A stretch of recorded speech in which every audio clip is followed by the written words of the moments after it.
Hola, buenos días, ¿qué tal amigos? Buenas tardes, buenas noches. Es un privilegio estar con ustedes nuevamente acá. Hoy tengo el privilegio también de estar con mi amigo Juan Ramón. Juan Ramón también tiene un canal muy bueno de YouTube que se llama Cristo Blog. Si no lo han visto, pueden ir aquí debajo en la descripción de este video, les dejaré un enlace para el canal de Juan Ramón. Y quiero darte la bienvenida también a ti, Juan Ramón. Bienvenido a nuestro canal. Es un gusto estar contigo en esta mañana. ¿Cómo estás? Hola, hola, estamos bien, gracias a Dios, y esperamos poder compartir un ratito algunas reflexiones sobre los temas que tenemos. Y nada, vamos adelante. Sí, gracias por estar conmigo. Y bueno, vamos a comenzar con esta charla, ¿no? Hablando acerca de dos cosas, digamos, que se preguntan hoy en día las personas y también en la religión, con respecto a lo sagrado y la deidad. ¿Qué me puedes comentar sobre lo sagrado en tu opinión, amigo? ¿Para ti qué es algo sagrado? ¿Cómo lo ves tú? Bueno, en primer lugar, pienso que la idea de lo sagrado, de que existan cosas sagradas, se refiere a lugares, ¿verdad? Personas u objetos, de los cuales se les da como un cierto respeto, pero un respeto al nivel de que esas cosas, lugares o personas se consideran que son divinos, o que vienen de procedencia divina, aunque no siempre ese es el caso, porque también hay cosas sagradas que se consideran sagradas sin que se crea que vienen de algo divino. Pero el punto es que son cosas que no se pueden tocar de cierta manera, que no se pueden cuestionar, por ejemplo, cuando se habla de ideas o cuando se habla, por ejemplo, de textos. En casi todas las religiones, en la mayoría de las religiones existen, por ejemplo, lo que son los textos sagrados. Y esos textos sagrados se suponen por los que creen en ellos que no se pueden cuestionar. De la misma manera, objetos que se consideran sagrados, que pueden pensarse que, por ejemplo, tienen poder o que estuvieron con alguien que se considera esa misma persona sagrada y dejó estos objetos, lugares también, por ejemplo, vemos en las diferentes religiones hay lugares que se consideran sagrados, por ejemplo, en el judaísmo o en el islam, hay lugares que se consideran sagrados que no pueden ser visitados por personas que sean, por ejemplo, infieles. Y ese tipo de cosas es algo que tiene que ver mucho con restricción. Tiene que ver mucho con restricción por un estatus que se le da a aquello que se considera sagrado.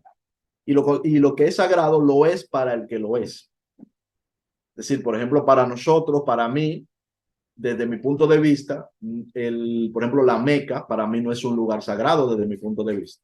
Sin embargo, sí entiendo y puedo entender que para una persona de la creencia musulmana, ese es un lugar sagrado.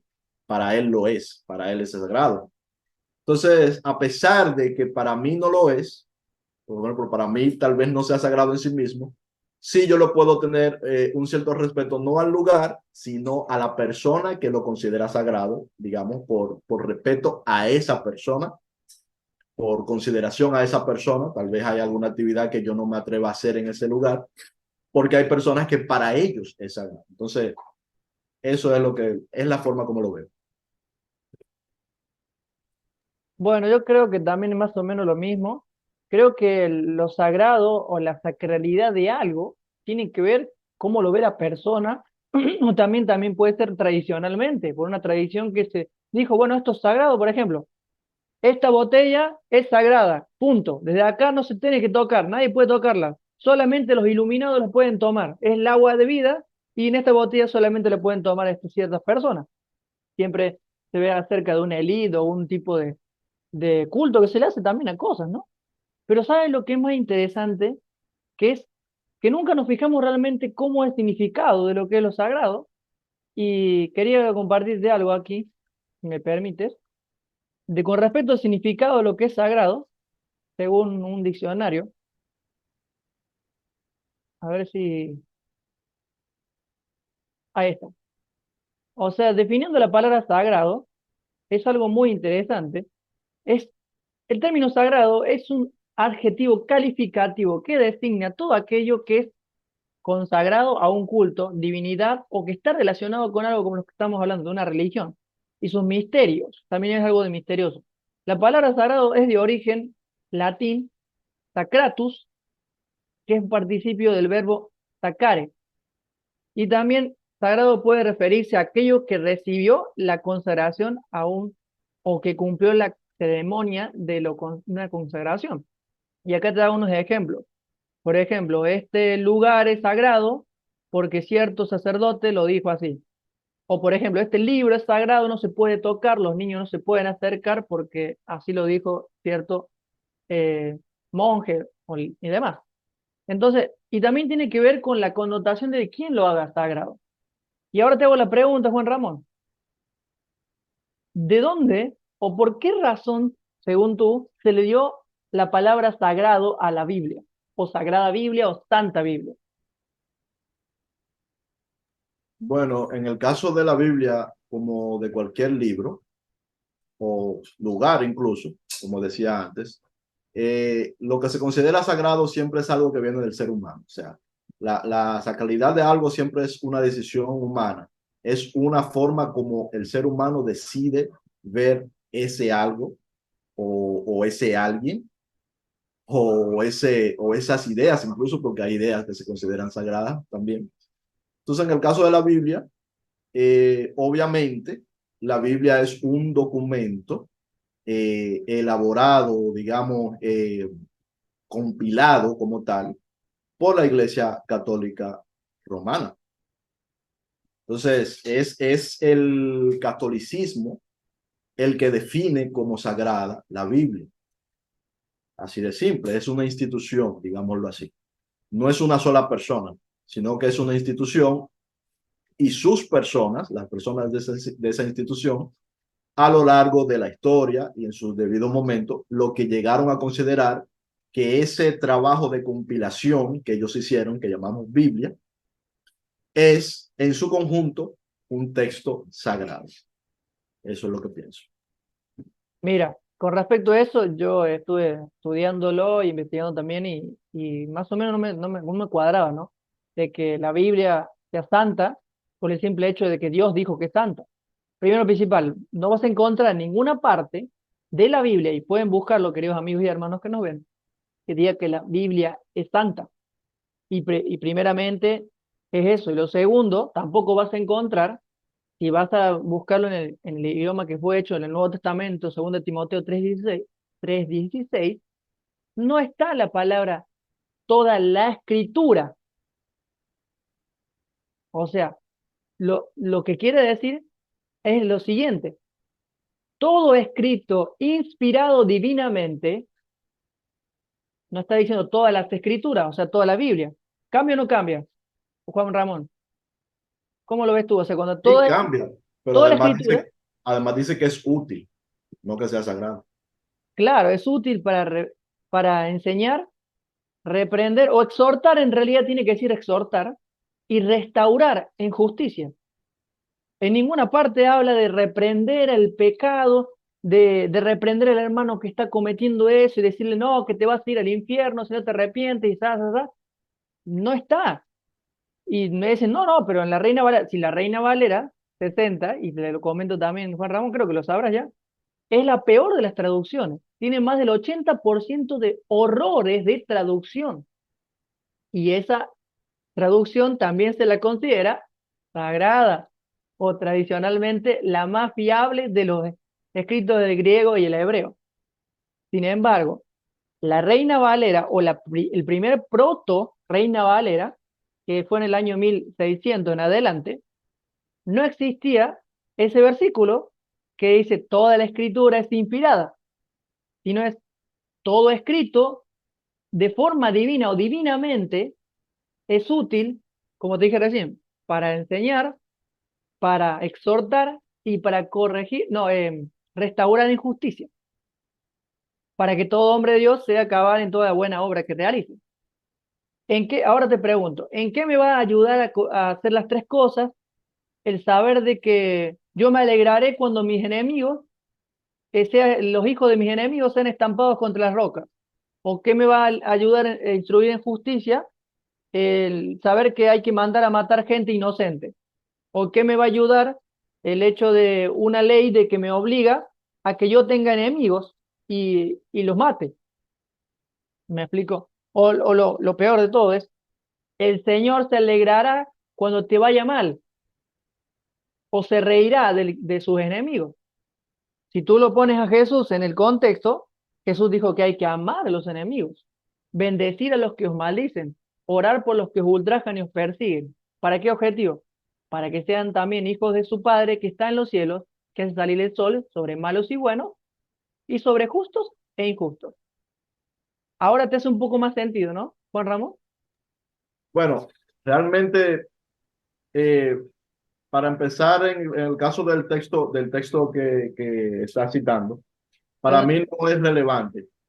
No es relevante porque el texto no habla de la Biblia.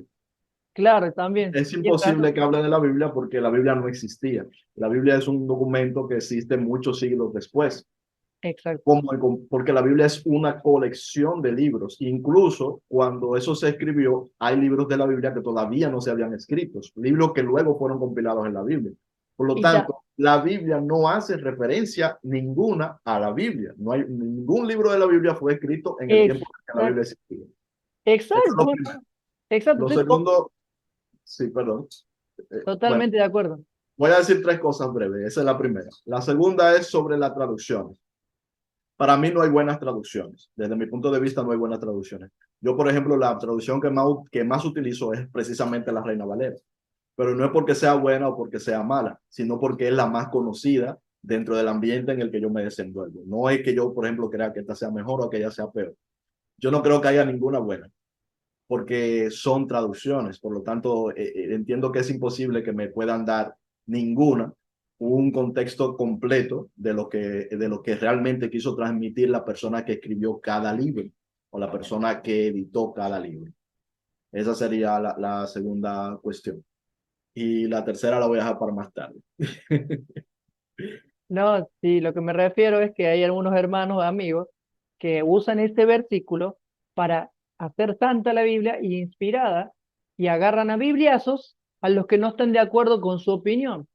¿Y por Claro. qué digo bibliazos? Porque usan el texto prueba, que también se creó en la Edad Media, de decir, este texto es el texto que fundamenta nuestra doctrina. ¿Tú Y crees se acabó. tú crees que santo y sagrado es lo mismo? Porque son dos palabras diferentes. Entonces, Claro, son dos algo cosas pues, diferentes. santo y sagrado es lo mismo.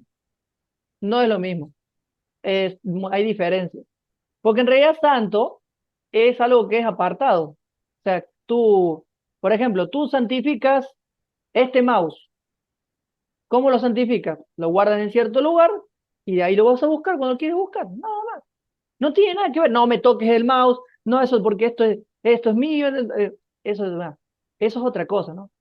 Eso, hay diferencias. Lo que pasa es Por que ejemplo, antes, perdón, antes, Jesús es santo, ajá, Jesucristo es santo, pero es sagrado. no, Es porque santo, los discípulos lo tocaban. exacto. Es santo, pero no es sagrado. Él no actúa como una persona sagrada, sino como una persona santa, que no es lo mismo. Claro, El tabernáculo, por ejemplo, era algo que no cualquiera podía tocar. Era algo considerado sagrado. El arca del pacto, el tabernáculo, ¿verdad? Sin embargo, Jesús, que sabemos que es el verdadero tabernáculo, el que realmente tiene poder, el que realmente quita el pecado, cualquiera lo podía tocar y cualquiera podía interactuar con él, y de hecho aún hoy por medio de su espíritu cualquiera podía interactuar con él también. Entonces, es santo, pero realmente, aunque para algunos es sagrado, realmente en su esencia, él no se presenta como sagrado. claro, eso quiere decir que Jesús, aunque era santo, dejaba que lo tocaran, se le acercaran, incluso un leproso lo tocó. Y eso era en la ley judía, en la Torah decía que era inmundo el que tocaba a un leproso o viceversa. Entonces por eso también razón lo hacía. Ahora en el Antiguo Testamento dice que Miriam, por solamente cuestionar al líder de Moisés, ese Dios que se atribuye que también fue Jesús, que yo creo que no, le llena de lepra a esa pobre mujer. Y hasta que no se arrepienta de cuestionar a su líder, no se le va la lepra. Y Jesús al leproso lo abraza, lo cura, lo sana y le dice, no te preocupes. O sea, ves que hay contradicciones. Eso también lo que te hace ver que la Biblia no es un libro sagrado. Pero otra cosa más, la Biblia pasó por varios voy a decirlo, manoseos de hombres y conveniencias de hombres. Por ejemplo, el primer canon que se registra en lo que es la Biblia hebrea fue en el siglo II antes de Cristo por un gobernador griego llamado Ptolomeo Filadelfo II. Era un pagano, no era un ser iluminado que se le apareció un ángel y todo lo demás, era un pagano, porque no adoraba al Dios de los hebreos, porque así se consideraban, ¿no?, las personas que eran paganas. ¿Y qué también hicieron? Le pidió a 70 judíos, pero que no eran judíos porque habían nacido ahí en lo que es parte de lo que hoy hablamos, lo que es Israel, sino porque se familiarizaron con personas de ahí, de esa religión, y dijeron, pero eran egipcios. Eran egipcios que simpatizaban con la religión judía o que adoptaron la religión judía, o la religión hebrea en realidad. ¿Me explicó? Entonces, le pidieron que se hicieran traducciones del texto hebreo al griego, y de ahí tenemos la llamada Septuaginta, que muchos siglos después, los mismos líderes judíos dicen que es una aberración de los textos originales, entre comillas, porque en realidad, ¿por qué eran una aberración? Porque algunos libros que están ahí en la Septuaginta, que ya les voy a mencionar en un ratito, esos libros no concordaban con sus doctrinas. Y como no concordaban con sus doctrinas, bueno, este libro, esta no es la Biblia sagrada, esta no es nuestra Biblia sagrada por Jehová, por Yahvé, sino que es una manipulación. Y no queda ahí. El segundo canon, el segundo canon es una contra Septuaginta, o sea, para refutar lo que dice la Septuaginta, todos los libros que están ahí, en Yamnia, en el siglo primero, en el 890 después de Cristo, se reúnen líderes judíos en un concilio en el cual crean la famosa Tanaj. Y en la Tanaj no estaban varios libros que estaban en la Septuaginta, como por ejemplo el libro de Enoch, Judith, eh, Baruch, Macabeo sí, pero hay otra versión de Macabeo y otros más. Y esos son libros, en realidad 47 libros en total, que se sacaron de esa Tanaj. Y otra cosa más, se decretó oficialmente que Jesús de Nazaret no fue ni profeta, ni era el Mesías venidero, y que era un blasfemo y un hereje, que nadie debería seguir de la religión judía. ¿Por qué? Porque él refutó las doctrinas fundamentales del judaísmo en sus enseñanzas. Pero ¿qué pasó después, amigos? 2 o 3 siglos después, en el siglo IV, otro canon más se hace. El emperador Constantino, por una visión del cielo, de una cruz y demás, se hace cristiano y crea el tercer canon y el protocanon de Antiguo y Nuevo Testamento. ¿Por qué digo protocanon? Porque fue el primer canon de Antiguo y Nuevo Testamento, no solamente Biblia hebrea, sino la Biblia hebrea o la Tanaj con el Nuevo Testamento. Y esa fue la Biblia que se fundó, esa se creó. Y se armaron esos libros, incluyendo algunos libros que los judíos no estaban de acuerdo. Y acá se hizo una mezcolanza, dos tradiciones o enseñanzas diferentes. El Dios Jehová que manda a matar, que odia a sus enemigos, que los destruye y todo lo demás, en antagónicamente, o sea, en contra de Jesús que ama a los enemigos, sana y demás, o sea, totalmente no contradictorios, sino opuestos uno del otro. Pero no termina ahí. Como no se conformaban con eso, hicieron un tercer canon más adelante, antes de la Edad Media, en el 380, el Papa Dámaso le pide a San Jerónimo que haga ¿cuántos tenemos ya? Tercer canon, cuarto canon. Y en ese quiere que se incluya los libros que se sacaron en el primer canon de la Septuaginta. En total ahí tenemos los 72 libros que se consideran hoy la Biblia católica. Y esta es la última. Te lo estoy resumiendo porque era un poquito más largo, pero quiero mencionar, sí, los libros que se incluyeron En ese canon, del Papa, un Papa ordena que se hagan. Y es muy interesante porque son libros que estaban en la Septuaginta. Bien, acá está. Bueno, el canon bíblico. En el año 382 después de Cristo, en el concilio de Roma, ya te dice que un pagano lo está haciendo, el Papa Dámaso I escribió un decreto conocido como el Decreto de Dámaso. Esto estipulaba incluir en la Biblia, aún no se le llamaba santa, en esa época todavía no era sagrada ni santa, una lista de libros del Antiguo Testamento en el cual le pidió a San Jerónimo que utilizara este canon, pero que le incluyera estos libros, un Antiguo Testamento de 46 libros tomados de la Biblia Septuaginta, que en la Torah fueron sacados, mejor dicho, en la Tanaj fueron sacados, y ahora se los incluyen, los cuales no se habían incluido en el canon anterior, o sea, el tercer canon. Este sería el cuarto canon, ¿no? Pero el segundo canon de Antiguo y Nuevo Testamento. En los libros prohibidos. O sea, en este canon se incluyen esos 47 libros prohibidos, o llamados apócrifos, que en realidad tienen llamarse deuterocanónicos, porque no están dentro del canon. Esta sería una nueva traducción que ayudaría a acabar con las diferencias que había con la Biblia que circulaba en Occidente, la llamada Vetus Latina.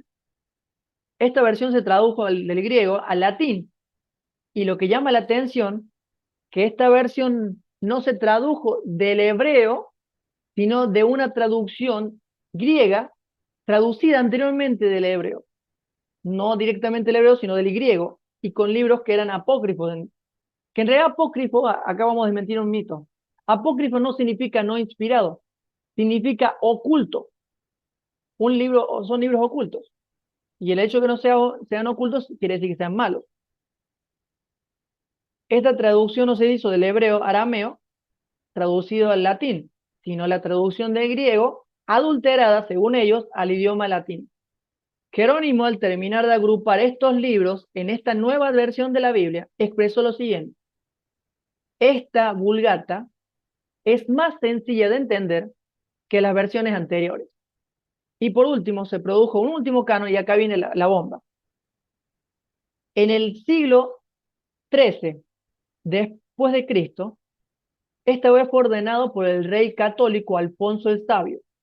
Esta revisión de la Biblia incluía muchas lecturas que no se admitieron en ningún manuscrito antiguo de la Vulgata, predominando y permitiendo la creación de la Vulgata oficial o versión latina oficial, publicada por la Santa Sede, la Sociedad de los Jesuitas, utilizada en un rito romano católico contemporáneo. Y acá viene la bomba. Esta es la última traducción, y de esta traducción saldrían todas las traducciones actuales que utilizamos en nuestras iglesias y en nuestros hogares. ¿Qué te parece, Juan Ramón? Bueno, de todo eso, yo lo que diría, y ya lo he dicho antes, es que cuando nos referimos a la Biblia, tendríamos que referirnos y especificar a qué Biblia nos estamos refiriendo, si realmente somos claros. Porque no solamente que han existido diferentes cánones bíblicos a través de la historia, donde hay libros que han estado, que luego no han estado. Por ejemplo, yo siempre menciono el libro de Apocalipsis, que en un principio no estaba, luego estuvo, pero no era aceptado por todos, y al final, finalmente, parece que en el siglo V, en el siglo VI, fue aceptado, aunque todavía seguían dudas hasta más adelante. Es decir, cuando hablamos de Biblia, pues yo diría que hay que decir primero a qué Biblia nos referimos, primero referente al tiempo. ¿En qué época de la historia? ¿En qué época de la historia desde cuando comenzó a haber Biblia hasta el día de hoy? Porque no es la misma. Y en segundo lugar, ¿a cuál grupo o tradición religiosa? Porque, por ejemplo, nosotros tenemos una Biblia que la que usamos normalmente los protestantes. Es una Biblia de 66 libros, como tú mismo mencionaste. La Biblia católica tiene 72, me parece, ¿verdad? Entonces no es la misma Biblia. También tenemos la Biblia de los cristianos ortodoxos, que es un grupo también bastante grande de cristianos, que mantiene su tradición desde la antigüedad. Entonces, ¿Cuál es la Biblia que tiene, por ejemplo, la iglesia etíope? ¿Cuáles son las diferencias? Entonces, cada quien tiene su Biblia. En pocas palabras, cada quien tiene su Biblia. Y en Cada cada época, la religión, Biblia. cada Cada, religión tiene su cada Biblia. gran grupo, sí, exacto. Cada gran grupo tiene su Biblia. Entonces, no es algo homogéneo. No es algo homogéneo. Pero no solo eso, sino que cada quien tiene su libro que considera inspirado. Porque este es el punto. Lo sagrado es una concepción humana. Es decir, es el humano el que decide que algo es sagrado. Cada quien.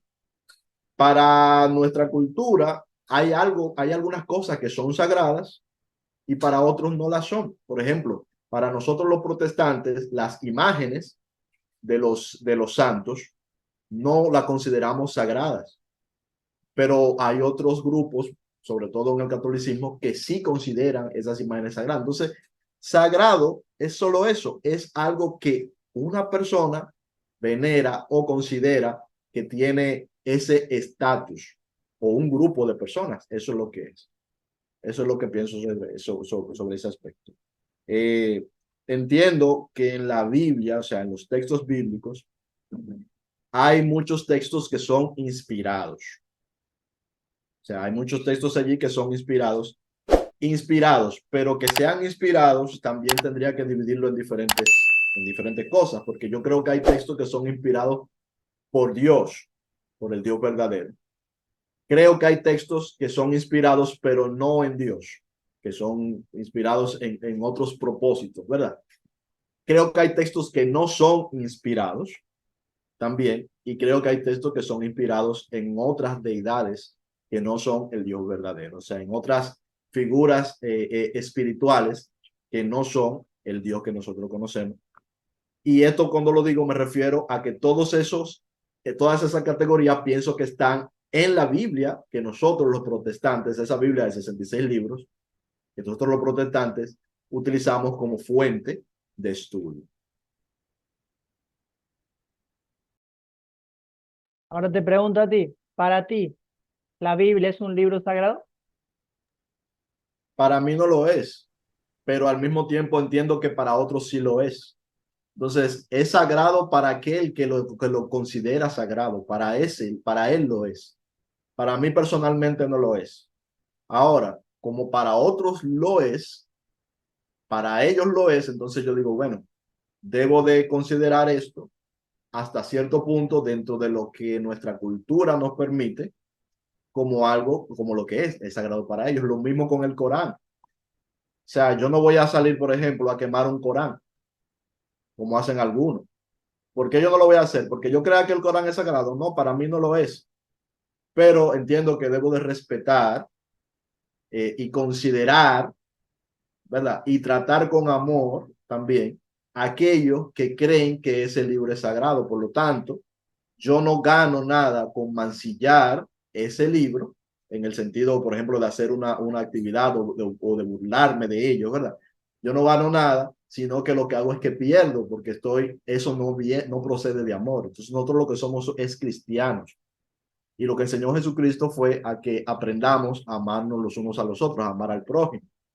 Por lo tanto, entiendo que debemos de respetar a los que creen que ciertas cosas son sagradas. Para mí no hay nada sagrado, de mí personalmente, pero respeto a todo aquel y toda aquella cosa que los otros consideren sagrada, pero por respetar a la persona, al ser humano que así lo cree. Bueno, muy bien acertado el punto que dijiste. Ahora bien, voy a dar mi opinión. Yo creo que no es sagrado, ni que tampoco es santo, porque en realidad las cosas que están escritas, que se basan en muchas doctrinas tradicionalmente cristianismo, se parece más a un Dios que es como Satanás que como Jesús. Entiendo que hay muchas personas que esto le puede chocar, pero es así. Jesús mismo, él refutó las enseñanzas de Moisés en su vida, ministerio, incluso su muerte. O sea, cuando nosotros leamos la Biblia, debemos filtrarla por Jesús.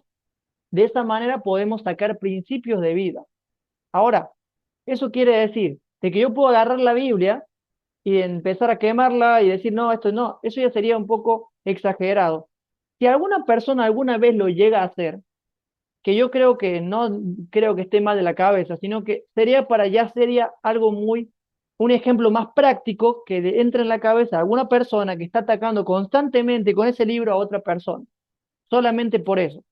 Quizás puedes discrepar conmigo, Juan Ramón, pero creo que mucha gente adora ese libro que a Dios. Y cuando ya se llega al punto de hacerlo sagrado y ya creer que Dios lo escribió con su puño y letra, Dios no escribió nada con respecto a eso, o sea, Él no escribió la Biblia, creo que también debe concordar conmigo Juan Ramón que Dios no es el autor de la Biblia, de todos los libros que componen el 66 libros de la Biblia. Si hay cosas inspiradas, cierto, si hay cosas inspiradas, pero lo que quiero dejar en claro es que aunque yo creo que no es un libro sagrado, podemos utilizarlo, leerlo, estudiarlo en su contexto correcto, cultural, también histórico y también sacar principios. Pero no literalizar todo, hermanos y amigos, porque si llegamos al punto del fundamentalismo religioso, ya nos lleva a un punto de podernos enfermos y empezar a atacar al que no piensa o cree como yo y decir blasfemo, satánico y todos esos epítetos despectivos a la persona. Yo creo que la Biblia debe tomarse como lo que es, un conjunto de libros que tiene parte inspirada y parte que no, y nos cuentan la historia, Antiguo Testamento, del Dios de los hebreos, que ellos consideraban el Dios verdadero, y el Nuevo Testamento, el Dios que vino a presentar Jesús, un Dios que es inconocible por muchos, que solamente se da a conocer a través de muchas cosas, naturaleza, a través de su mismo Hijo, y que es amor. A diferencia de Jehová, que parece que es un Dios que se le acaba la paciencia, que manda a matar, que lleva a naciones a la ruina solamente porque su pueblo se lo pide o su pueblo, para confortar a su pueblo, que mataba a mansalva a mucha gente. Ese no es el Dios verdadero. El Dios verdadero no mata ni destruye. Por eso Jesús no mató ni destruyó a nadie. O sea, hermanos, les recomiendo dejar de usar la Biblia como un bat de béisbol o como un hacha para aquellas personas que piensan diferente a usted y que quieren presentar un evangelio más como el de Jesús que el que presentó Moisés y todos los discípulos que siguen a Moisés. Esa es mi opinión. No sé si quieres comentar No. algo más. Sobre la Biblia, realmente nuestro propósito no era tanto analizar la Biblia, pero ya que estamos en eso, yo pienso que primeramente, no solo pienso, sino que observo que la Biblia no solamente está dividida en dos testamentos, sino que tiene más divisiones. Entonces, el Nuevo Testamento para mí es sumamente útil porque es el testimonio de personas que conocieron a Cristo en carne. Entonces, así es como yo lo veo como el testimonio más fiel que podemos tener, no que sea 100%, pero es el más fiel, porque son personas que conocieron a Jesús en carne, que tuvieron una relación muy cercana con él y que luego se reconoce que conocieron también a él más allá por su espíritu. Entonces, estas personas que vivieron ese principio de esta revolución que es el cristianismo, que es el seguir a Jesucristo, las enseñanzas de Jesús, entonces su testimonio es muy útil. Y esa es la palabra que Pablo usa, útil. Es muy útil, es muy beneficioso, nos sirve de mucho, me encanta. Luego el Antiguo Testamento no es una sola cosa, porque el Antiguo Testamento tiene, por ejemplo, libros que son históricos, que simplemente corresponden a la historia del pueblo de Israel. Mencionan muchas cosas de Dios, sí, pero yo por lo menos muchos de esos libros lo veo simplemente como la historia de un pueblo narrada, claro, desde el punto de vista del Dios en el que creen ese pueblo, siempre se menciona, pero es solo historia. Luego, claro, desde el punto de vista de ellos, siempre narrada desde el punto de vista del que está contando la historia. Luego hay otros libros que son proféticos, que son también para mí sumamente útiles. Para mí esos son de los más útiles que hay en el Antiguo Testamento. Algunos libros proféticos, estamos hablando del profeta Daniel, profeta Isaías, parte del profeta Jeremías, aunque mucho de eso tiene que ver con la historia del pueblo también. O sea, tiene parte de historia, pero hay mucha profecía, sobre todo lo que es profecía sobre Jesús, justamente, porque somos cristianos. Entonces, ya Jesús, los profetas evidentemente lo veían, muchos de los profetas, desde la antigüedad y quedó plasmado allí en sus escritos. Entonces, allí hay mucha utilidad también, hay muchas cosas que podemos sacar de provecho. Pero también hay que entender que no todo se trata de revelación allí. no todo se trata de cosas que vienen de Dios, sino que hay muchos intereses gubernamentales también. Hay libros que son de puro textos, sobre todo, que Hay son de mucha puro política. interés gubernamental, de interés político, y hay que entenderlo como tal. Por lo menos yo creo que hay que entenderlo así, claro. Cada quien lo va a ver como mejor le parezca. Pero esa sería mi conclusión en esta parte. Que cada quien también lo va a seguir viendo como lo va a seguir viendo. Esto que nosotros estamos diciendo puede que le sea de utilidad a uno, una u otra cosa. Y nada, que cada quien saque el mejor provecho que pueda.